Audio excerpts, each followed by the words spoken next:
বিসমিল্লাহির রহমানির রহিম। এখানে দেখেন বিসমিল্লাহির রহমানির রহিম। সবক নাম্বার 2। আপনি তো খাতা কিনতে মানা করে এলেন। সবক নাম্বার 2 দেখেন, এখানে আমরা 15টি অক্ষর পড়েছিলাম, ওপরে 15টি অক্ষর পড়েছিলাম, আর তারপরে যে বাকি যে 15টি অক্ষর এখানে আমরা পড়ে নেবো ইনশাল্লাহ। দেখেন, বলেছি আপনি তো খাতা কিনতে মানা করে এলেন। খাতা কিনতে আমি মানা করেছিলাম? আহ, বলেছিলেন যে খাতা কলম লাগবে কি, তো বলছিলেন না লাগবে না। না, খাতা কলম লাগবে না। না, খাতা কলম লাগবে। আমি লিখতে বলেছি, তাহলে আপনি কিসে লিখবেন? আমি এক একটা অক্ষরকে 5 বার করে লিখতে বলেছি, তাহলে আপনি কি মানে কলাপাতা লিখবেন? বলেন। বলেছিলেন এইটা এইটা এই যে মোবাইলে এইভাবে না, লিখে। আপনারা প্রত্যেকেই লিখবেন, খাতা কলম কিনে লিখবেন, ঠিক আছে? আপনাদের গ্রুপে, হোয়াটসঅ্যাপে, আপনাদের হোয়াটসঅ্যাপ গ্রুপে কিতাবের পিডিএফ দেওয়া হয়েছে, তো আপনারা ওখান থেকে পিডিএফটি ডাউনলোড করে লিখবেন, ঠিক আছে? কিতাবটা খুলে দেখবেন, লিখবেন, এবং আপনাদের কাছে যে জি শর্ট হুজুর, ভিডিওটি জি যাবে সেই শর্ট বুঝেছি। ভিডিওটি দেখবেন। হ্যাঁ, আর একটা কথা বলে দিই আপনাদের, এই যে স্ক্রিনে আপনারা লিখছেন এগুলো লিখবেন না, ঠিক আছে? এগুলো লিখলে জি অসুবিধা জি, হবে। আর ঠিক ক্লাস আছে। চলাকালীন আমরা কেউ মিউট করব না, আমরা কেউ আনমিউট করব না, ঠিক আছে? আমরা প্রত্যেকেই মিউট করে রাখবো। আমি যে ভাইকে বলবো যে আপনি মিউট খোলেন, আমি সেই সেই ভাই মিউটটা খুলবে, ঠিক আছে? জি হুজুর, জি হ্যাঁ, জি জি জি জি। হুজুর। ব্যাস। এবার সবাই মিউট করে নেন, আমি সবাইকে মিউট করে দিচ্ছি, ব্যাস, আর কেউ খুলবেন না। দেখেন, বিসমিল্লাহির রহমানির রহিম। এখানে আজকের আমরা আবার 15টি অক্ষর পড়ব। যাদের জানা আছে সেই সমস্ত ভাইরা আর আরো ভালোভাবে জেনে নিন। যাদের জানা নেই তারা খুব সুন্দরভাবে বুঝে সুঝে পড়াটা তৈরি করে নিন। আমার সাথে আপনারা পড়বেন। তাহলে আপনাদেরকে দেখিয়ে দিয়েছিলাম প্রথম সবকে যে যে সমস্ত অক্ষরের নিচে এক লেখা আছে সেই সমস্ত অক্ষরকে এক আলিফ টান দিয়ে পড়তে হয়। যে সমস্ত অক্ষরের নিচে 3 লেখা আছে সেই সমস্ত অক্ষরকে তিন তিন আলিফ পরিমাণ টান দিয়ে পড়তে হয়, ঠিক আছে? আর যে সমস্ত অক্ষরের উপরে স্টার চিহ্ন দেওয়া আছে সেই সমস্ত অক্ষরগুলোকে মোটা আওয়াজে অর্থাৎ পুর করে পড়তে হবে। এখানে দেখেন, ত, জ, এর উপরে কি স্টার চিহ্ন আছে, ওয়াইনের উপরে স্টার চিহ্ন আছে, কফের উপরে স্টার চিহ্ন আছে। দেখেন, আমি পড়ছি, আমার সাথে সাথে আপনারা পড়বেন। ত,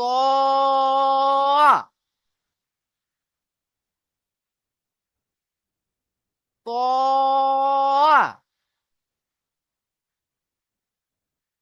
ত।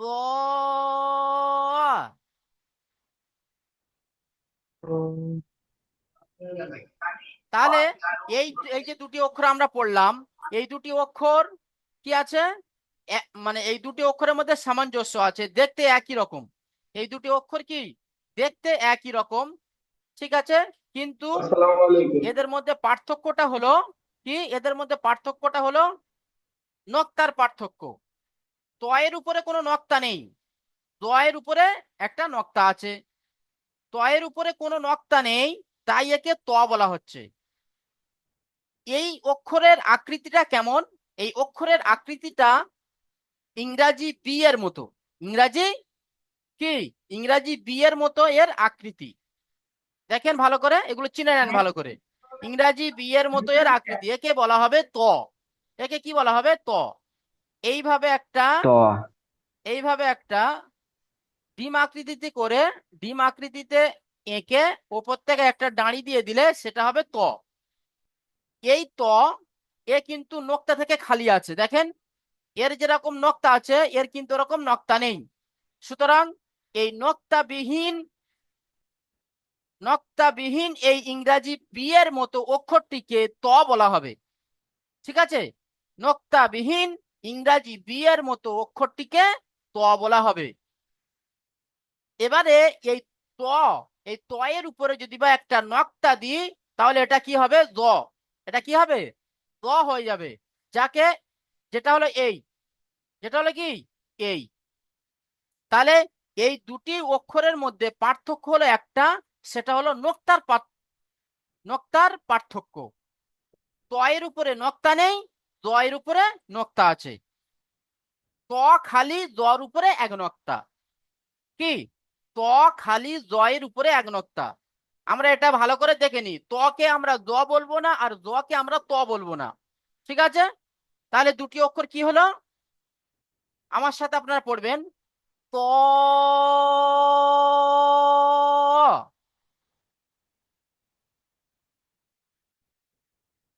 ত।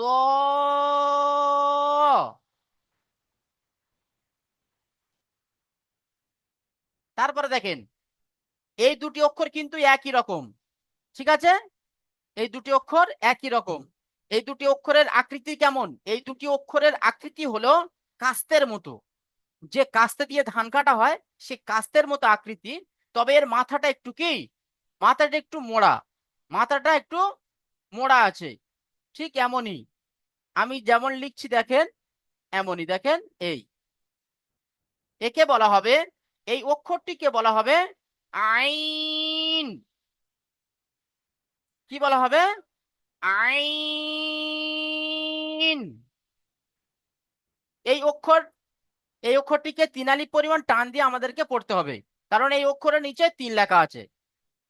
তাহলে এই অক্ষরটা আমরা চিনতে পারলাম, কাস্তে আকৃতির এই অক্ষরটিকে বলা হয় আইন। প্রত্যেকে আমরা লক্ষ্য করব। তাহলে এই অক্ষরটা কি বলা হবে? আইন। এই অক্ষরের উপরে যদি বা একটা নক্তা দিই, একটা যদি বা একটা নক্তা দিই, তাহলে কিন্তু এটা কি হবে? এর নামটা কিন্তু তখন পাল্টে যাবে। এর উপরে যদি একটা নক্তা দিই তাহলে এর নামটা পাল্টে যাবে। এর নামটা পাল্টে কি হবে? অইন। সবাই পড়বেন, অইন।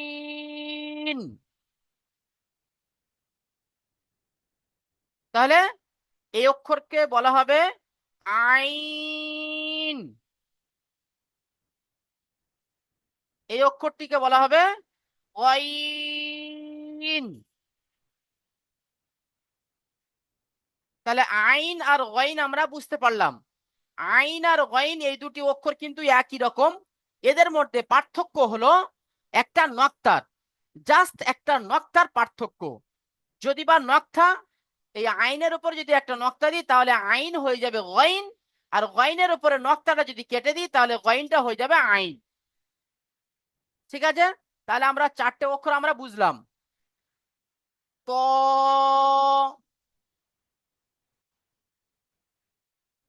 দ, আইন, অইন।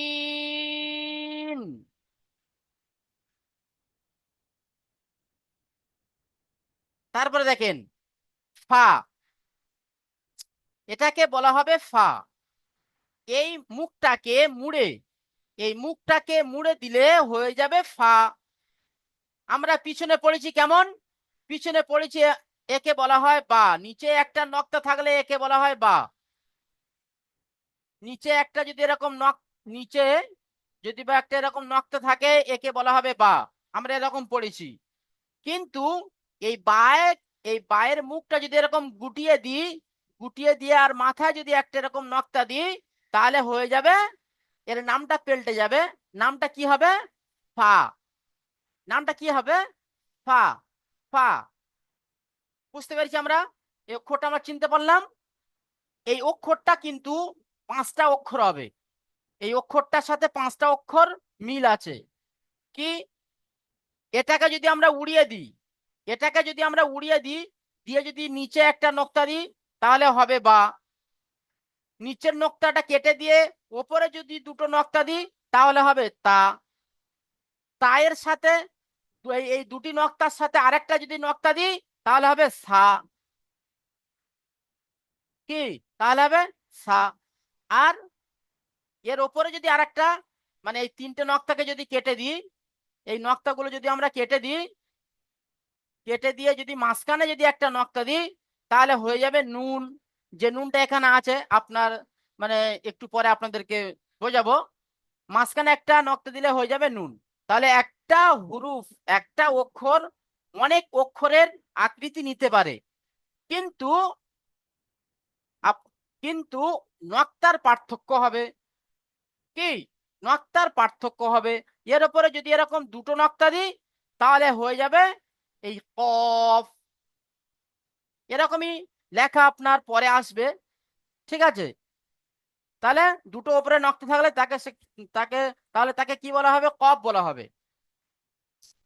এখন এই এর মুখটা এরকম মোড়া আছে আর ওপরে একটা নোক্তা আছে, তাই একে ফা বলা হচ্ছে। তাহলে এই অক্ষরটাকে আমরা কি চিনলাম? ওপরের মুখ মোড়া অক্ষরের উপরে একটা নক্তা থাকলে তাকে ফা বলা হয়। তাহলে এই অক্ষরটিকে ফা বলা হবে, অক্ষরটিকে ফা বলা হবে। তাহলে আমরা এই অক্ষরটিকে চিনে নিলাম, এই অক্ষরটিকে বলা হয় ফা। তারপরে দেখেন কফ। কফের মাথায় দুনক্তা, কফের মাথায় দুনক্তা, মুখ মোড়া থাকবে এইভাবে, মুখ মোড়া। বাংলা তয়ের মতো, বাংলা এরকম তয়ের মতো, ওপরে দুটো নক্তা, তো একে বলা হবে কফ। একে কি বলা হবে? কফ। ওপরে কিন্তু দুটো নক্তা থাকতে হবে, দুটো নক্তা থাকলে তাকে কফ বলা হবে। এই যে ওপরে দুটো নক্তা আছে দেখেন, আর মুখটা মোড়া আছে। তাহলে আমরা চিনে নিলাম এটাকে কি অক্ষর বলা হয়? এটাকে বলা হয় কফ। ওপরে দুনক্তা বিশিষ্ট অক্ষর কে বলা হয় কফ। তারপরে দেখেন কাফ আর লাম। কাফ আর লামের মধ্যে একে বলা হবে কাফ, একে বলা হবে লাম। কাফ আর লামের মধ্যে পার্থক্য দেখেন, কাফের মাঝখানে একটা এস চিহ্ন আছে। এক এরকম মাঝখানে যদি একটা এস চিহ্ন থাকে তাহলে তাকে বলা হবে কাফ, তাহলে তাকে কি বলা হবে? কাফ। সুতরাং একে কাফ বলা হবে, মাঝখানে একটা এস চিহ্ন, একে বলা হবে কাফ। আর মাঝখানে কোনো চিহ্ন নেই, কোনো এস এর চিহ্ন নেই, তার মানে এস থেকে খালি, তাকে বলা হবে লাম। তাকে কি বলা হবে? লাম বলা হবে। তাহলে চলেন আমার সাথে পড়েন। কফ,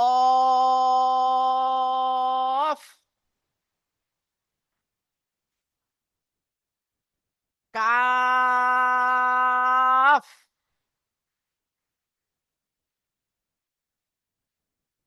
লাম।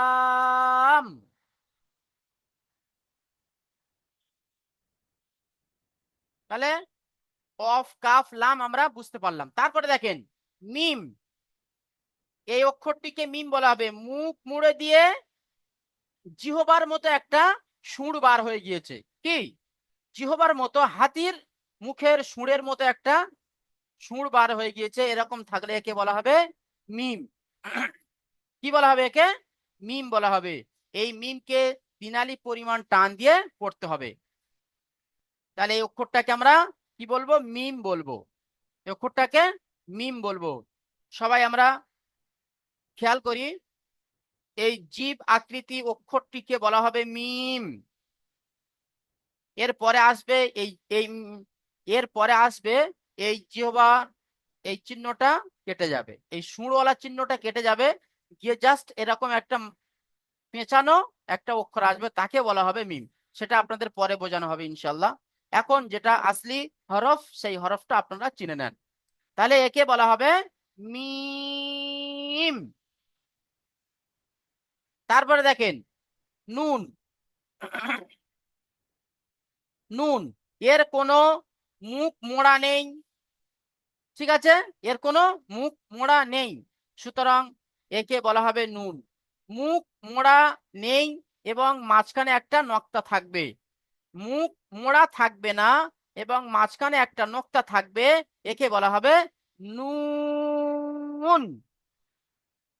এই নুনের ওপরে যদি বা দুটো নক্তা দিই তাহলে এই নুনটা হয়ে যাবে তা। ভালো করে শোনেন, নুনটা হয়ে যাবে তা।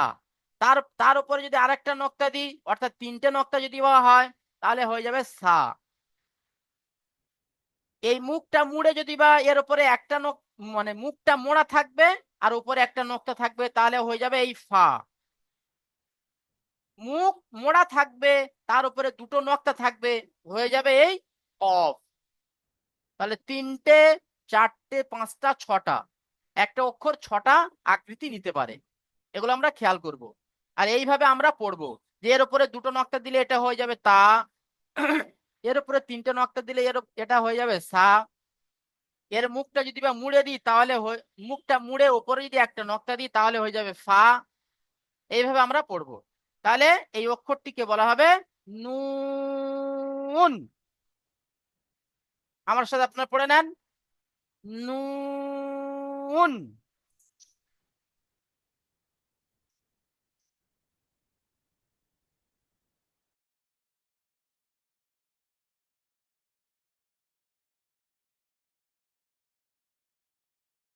আচ্ছা, তারপরে দেখেন নুন আমরা চিনে নিলাম। এবারে ওয়াও, ওয়াও এসেছে, একে ওয়াও বলা হয়। একে কি ওয়াও বলা হয়। বাংলায় যেরকম একটা উল্টো কমা থাকে, এরকম একটা যেমন একটা উল্টো কমা থাকে, ঠিক সেই কমাটা সিধে হয় আরবি থেকে এইভাবে, এটাকে ওয়াও বলা হয়। কি বলা হয়? ওয়াও। একে কি বলা হবে? ওয়াও। এই অক্ষরটা কিন্তু কোনো অক্ষরের সাথে সামঞ্জস্য নেই, এই অক্ষরটা পৃথক আছে। তাহলে বাংলা কমার মতো, বাংলা কমার আকৃতিতে অক্ষরটিকে বলা হবে ওয়াও। কি বলা হবে? ওয়াও। তারপরে দেখেন হা, এই অক্ষরটিকে হা বলা হবে। হা, হার আকৃতি কেমন? হার হার আকৃতি এইভাবে, এইভাবে পেঁচানো, এই পেঁচানোকে বলা হবে হা। কি যেমন যেন কিছু একটা পুঁটলি মোড়া আছে, ঠিক আছে, যেন একটা কিছু একটা পুঁটলি মোড়া আছে, তো একে বলা হবে হা। এই হাটা হলো ছোট হা, ঠিক আছে, এই হাটা হলো কি ছোট হা। এই একটা হা আছে, আর একটা হা দেখাচ্ছি আপনাদের শুরু থেকে যেটা আমরা পড়েছি। এই এই একটা হা, দেখেন এই একটা হা, এটাকে হা বলা হয়, এটা হলো বড় হা, ঠিক আছে। আর একে বলা হবে ছোট হা, একে বলা হবে ছোট হা। দুটো কিন্তু হা, তবে একটা চেপে, একটা গলা চেপে বলা হবে, আর একটা একদম পুরো ডাইরেক্ট মানে গম্ভীরতার সাথে বলা হবে। একে গম্ভীরতার সাথে বলা হবে হা, ঠিক আছে। এই হাটাকে কেমন উচ্চারণ করতে হবে? গম্ভীরতার সাথে হা। আর এই হাটাকে উচ্চারণ করতে হবে হা, হা। সেটা আমি আপনাদেরকে পড়িয়ে দেবো একটু পরে। তারপরে দেখেন হামজা, এই হলো হামজা। আইনের মুখের চিহ্নর মতো, আইনের মুখের চিহ্নর মতো, এখানে আইন, এটা আছে আইন, এটা আমরা আইন পড়লাম এখুনি।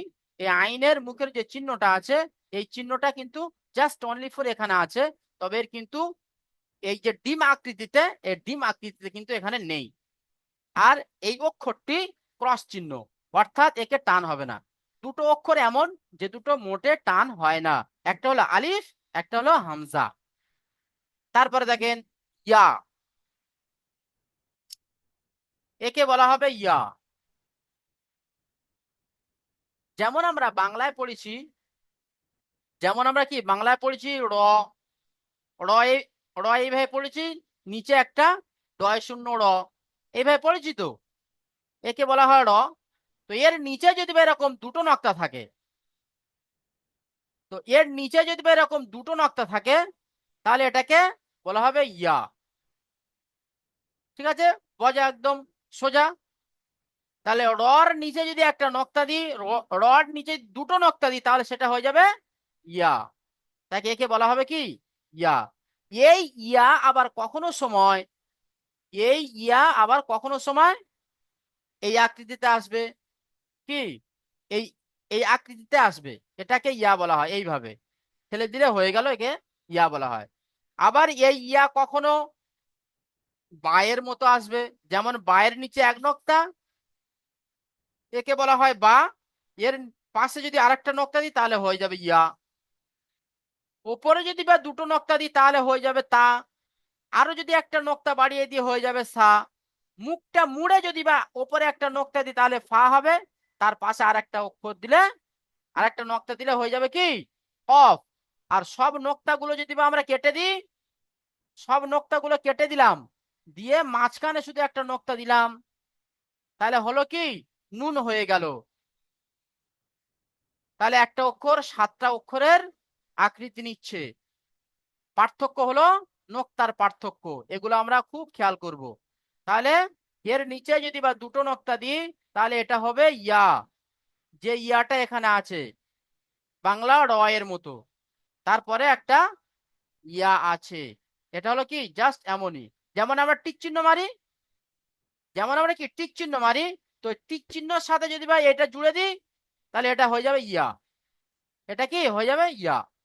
তাহলে আশা করি আমরা আরবির 1 থেকে 29টি অক্ষর আমরা বুঝতে পারলাম। এবারে কোন অক্ষর কতটা টান আছে সেটা আমাদের প্রথমে আমরা দেখে নিই। এখানে দেখেন আলিফ, আলিফে কোনো টান নেই, আলিফে কোনো টান নেই। বাতে একালিফ টান আছে, তাতে একালিফ টান আছে, সাতে একালিফ টান আছে। তারপরে দেখেন হা হ একালিফ করে টান আছে। তাহলে কটা অক্ষরকে একালিফ করে টান দেবো আমাদেরকে এখানে দেখতে হবে।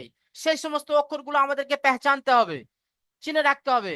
বা তা সা 3টে অক্ষর, হ হা হ 5টা অক্ষর, র যা 7টা অক্ষর। তারপরে দেখেন র যা 7টা অক্ষর, ত জ 7টা 9টা অক্ষর, ফা একটা অক্ষর 10টা অক্ষর, 10টা অক্ষর, হা একটা অক্ষর 11টা, এখানে আছে ইয়া 12টা। তাহলে 12টা অক্ষর এমন যাদেরকে একালিফ করে টান দিয়ে পড়তে হয়। এটা আপনারা নোট করে নেন, 12টা অক্ষর এমন যেটা একালিফ করে টান দিয়ে পড়তে হয়। আর 3 আলিফ করে কটা অক্ষরকে টান দিতে হয় এখানে দেখেন, ওয়াও, ওয়াওকে 3 আলিফ টান দেব।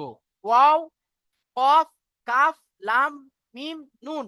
তাহলে কটা অক্ষর হলো 1 2 3 4 5 6 7 8 9 10 11 12 13 14 15। 15টি অক্ষর এমন আছে যাদেরকে 3 আলিফ করে টান দিয়ে পড়তে হয়। 15টি অক্ষর এমন আছে যাদেরকে 3 আলিফ টান দিয়ে পড়তে হয়। তাহলে 12টি অক্ষর এমন আছে যাদেরকে একালিফ করে টান দিয়ে পড়তে হয়। 15টি অক্ষর এমন আছে যাদেরকে 3 আলিফ টান দিয়ে পড়তে হয়। আর 2টি অক্ষর এমন আছে যে দুটো অক্ষরকে কোনো টান হয় না, ক্রস চিহ্ন। আর 7টি অক্ষর, যে 7টি অক্ষরকে মোটা আওয়াজে পড়তে হয়, সদ দ ত জ হ গাইন কফ, এই 7টি অক্ষর। আর এই 7টি অক্ষরের উপরে স্টার চিহ্ন দেওয়া আছে। ঠিক আছে, তাহলে আমরা এই 15টি অক্ষর আমরা পড়ে নিলাম। এই 15টি অক্ষর আমরা আরেকবার ভালো করে একবার পড়ে নিই, চলেন আমার সাথে আপনারা পড়বেন।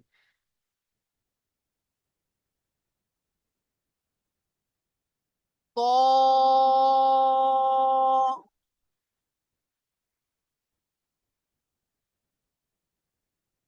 ত,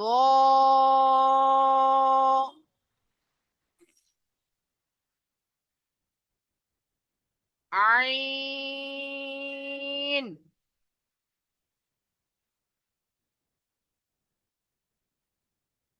অইন,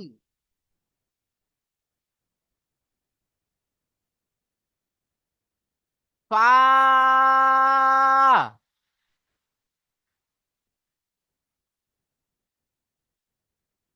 কফ,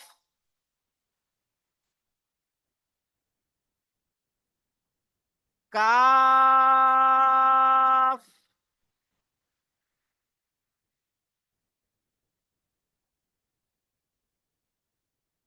লাম,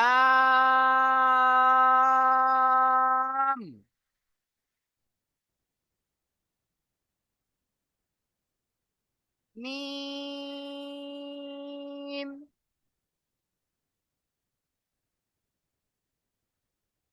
নুন, نون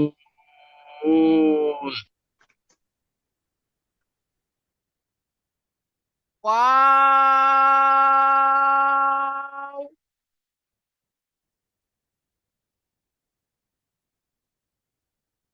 হা,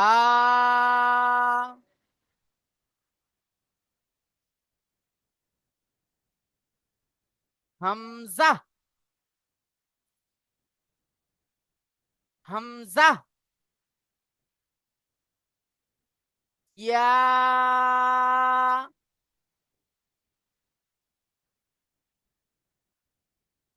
ইয়া।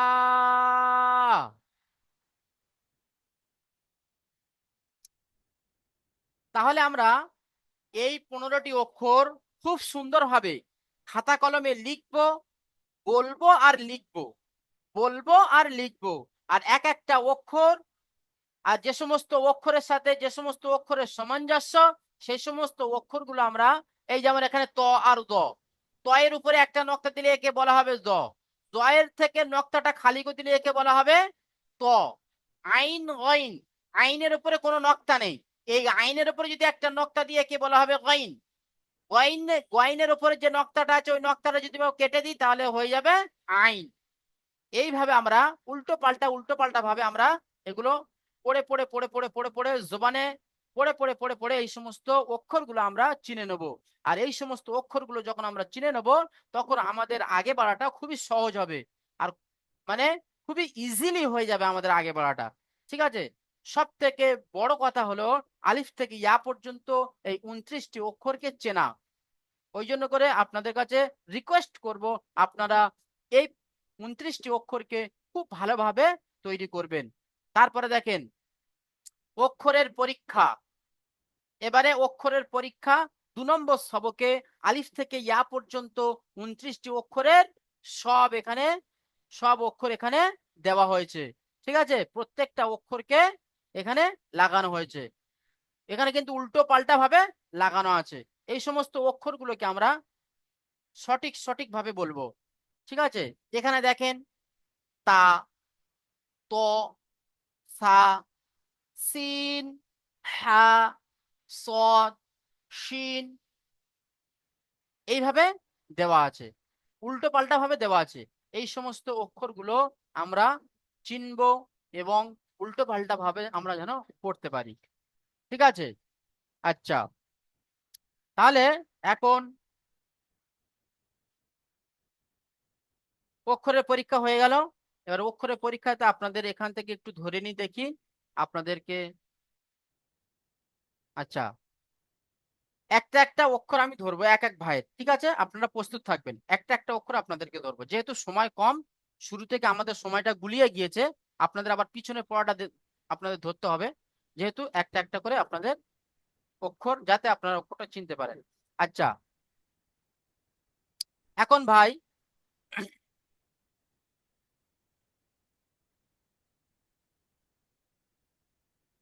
আচ্ছা আশরাফুল ভাই আপনি কিছু বলবেন কি? না, আমাকে ধরলে ভালো হয়। আচ্ছা, আচ্ছা আশরাফুল ভাই আপনি বলেন তো এই অক্ষরটা কি, এই অক্ষরটা কি আছে দেখ বলেন। আইন। মাশাআল্লাহ, খুব সুন্দর হয়েছে। আপনি মিউট করে নেন। তারপরে সামিন ভাই, সামিন, সামিন ভাই হ্যাঁ, আপনি জি বলেন হুজুর। তো এই অক্ষরটা কি? জ। জ। মাশাআল্লাহ, খুব সুন্দর হয়েছে। তারপরে ভাই বলবেন গোলাম মোস্তফা, গোলাম মোস্তফা মীর ভাই আপনি বলেন তো এই অক্ষরটা কি? কয়েন। আরেকটু ভালো করে বলেন।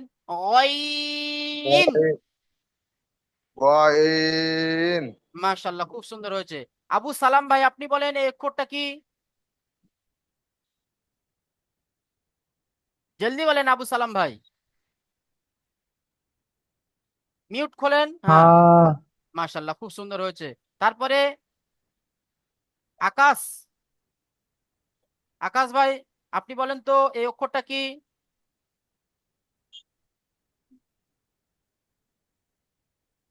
আকাশ ভাই, কফ আচ্ছা, মাস কফ ঠিক আছে, ঠিক আছে, খুব সুন্দর হয়েছে। তারপরে আসাদ, আসাদ আলী ভাই আপনি বলেন। কফ না, আরো আরো একটু ভালো করে করেন, বলেন, চেনেন। কফ মাশাল্লাহ, খুব সুন্দর হয়েছে। হ্যাঁ, এটাকে কাফ বলা হয়। আচ্ছা, তারপরে ভাই বলবেন হ্যাঁ, ইকবাল, ইকবাল ভাই আপনি বলেন এই অক্ষরটা কি? লাম লাম, খুব সুন্দর। আরিফ ভাই আপনি বলেন তো এই অক্ষরটা কি? মিম আচ্ছা, আসিকুর ভাই আপনি বলেন তো এই অক্ষরটা কি? নুন। নুন। আসিকুর ভাই আপনি বললেন তো? হ্যাঁ জি। মাশাল্লাহ, ঠিক আছে। আচ্ছা, তারপরে ভাই বলবেন, হ্যাঁ, বেদারুল ভাই আপনি বলেন এই অক্ষরটা কি আছে?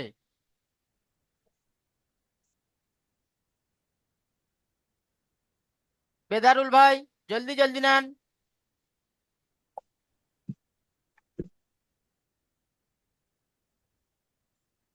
আচ্ছা, ওয়াও ওয়াও, মাশাল্লাহ, খুব সুন্দর হয়েছে। আচ্ছা, তারপরে আহ, ফিরদাউস ভাই আপনি বলেন তো?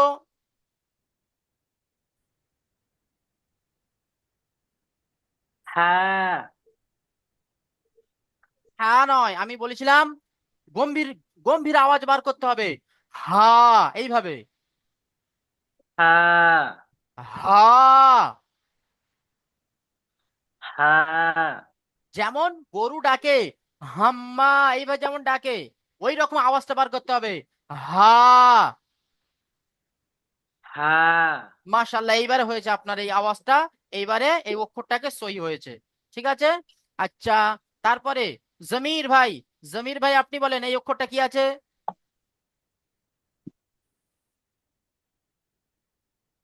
হামজা। হামজা। মাশাল্লাহ, খুব সুন্দর। সুতরাং এই অক্ষরটা টান হবে না। দুটো অক্ষর এমন আছে যে দুটো অক্ষর টান হয় না, হামজা আর আলিফ। ঠিক আছে। তারপরে ভাই এই অক্ষরটা বলবেন, তাসবির ভাই আপনি বলেন তো এই অক্ষরটা কি আছে? ইয়া ইয়া।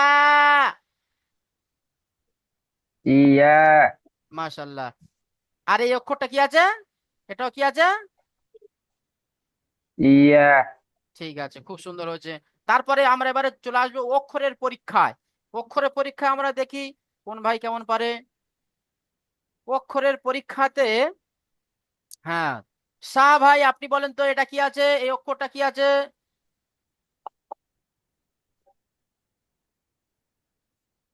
শাহ ভাই আপনি মিউট খোলেন।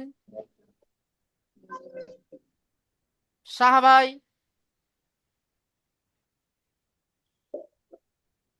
সামির ভাই আপনি বলেন।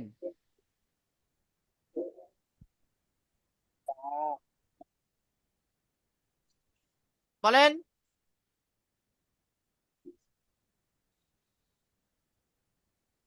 বলেন সামির ভাই। তা।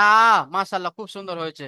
তারপরে, তারপরে সাবির ভাই আপনি বলেন তো এটা কি আছে?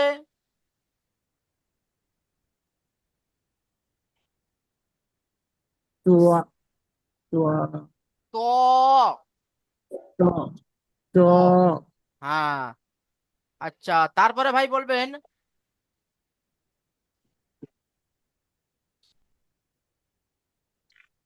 আচ্ছা, নূর কামাল ভাই, নূর কামাল ভাই আপনি বলেন তো এই অক্ষরটার উপরে যদি এরকম একটা নকশা দিই, তয়ের উপরে যদি একটা নকশা দিই তাহলে এই তটা কি হবে?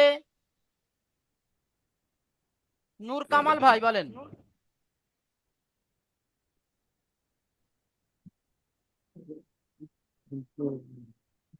বলেন।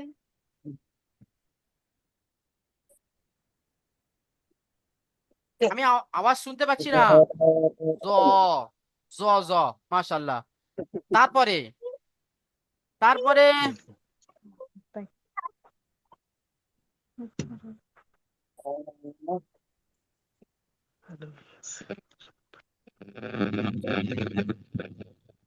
তারপরে আহ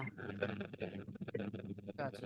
কায়েম ভাই, কায়েম ভাই আপনি বলেন তো এটা কি অক্ষর আছে? হ্যাঁ, সা। ঠিক আছে। তারপরে মেহেদি ভাই আপনি বলেন এই অক্ষরটা কি আছে? মেহেদি হাসান ভাই,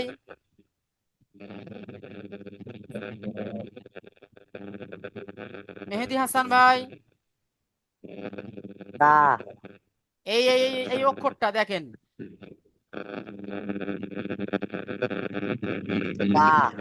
তা নয়, এই অক্ষরটাকে বলা হবে হা। এই অক্ষরটাকে বলা হবে কি? হা। আচ্ছা, তারপরে রাকিবুল, রাকিবুল ভাই আপনি বলেন তো এই অক্ষরটা কি আছে?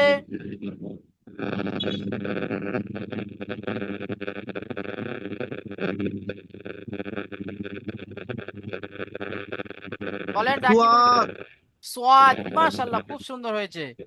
তারপরে ভাই বলবেন আসিকুর রহমান ভাই, আসিকুর রহমান ভাই বলেন তো এই অক্ষরটা কি আছে? জি সিন। সিন নয়, এই অক্ষরটা দেখেন, এই অক্ষরটা, এই অক্ষরটা আছে, আপনি যে বললেন শিন, তাহলে এই অক্ষরের এই যে তিনটে নক্তা আছে, এই তিনটে নক্তাকে যদি কেটে দিই তাহলে কি হবে এই অক্ষরটা? ওটাও সিন হবে জি। না, সিন। সিন আর শিনের মধ্যে পার্থক্য, ঠিক আছে?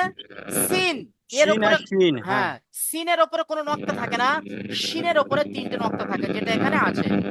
আচ্ছা, তারপরে, তারপরে ভাই